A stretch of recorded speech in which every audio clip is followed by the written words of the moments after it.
Aston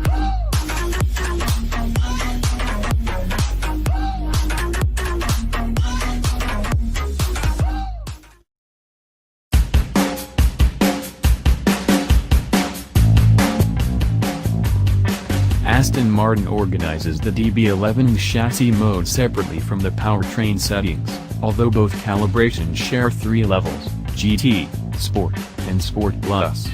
We appreciated the considerable personality shifts offered by these configurations. Set everything to GT mode and you get a relaxed cruiser that combines the aforementioned supple ride with somewhat languid throttle response, lazy downshifts from the 8-speed automatic transmission, and a pleasant, subdued exhaust note. Sport and Sport Plus chassis modes are hardly transformative, but they add increased heft to the accurate steering and a bit less compliance from the dampers. It's the Sport and Sport Plus powertrain modes that really bring the car to life. In these settings, the glorious twin-turbo V8 wakes up, with more immediate response to throttle inputs, snappier shifts from the gearbox, and a truly thrilling soundtrack filled with characterful pops and crackles.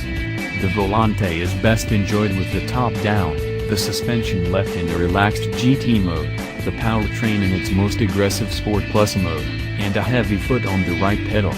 After all, being heard is a surefire way to ensure being seen. With the top lowered, onlookers will be able to check out the DB11's plush interior, which is much improved over Aston's of yore. Partnering with Mercedes-Benz on its electronics has done Aston wonders for modernizing the cabin, as the command-based infotainment system is eminently usable and the displays all appear crisp and clear.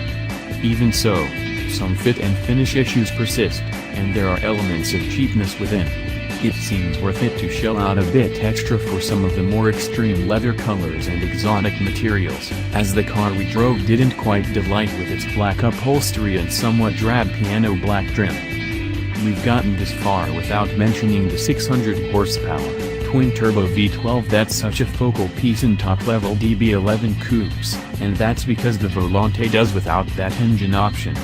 Ostensibly, the reasoning behind this decision has to do with the weight savings of the smaller and lighter V8, although there are environmental considerations, too, such as China's influential displacement tax and certain CO2 regulations in Europe.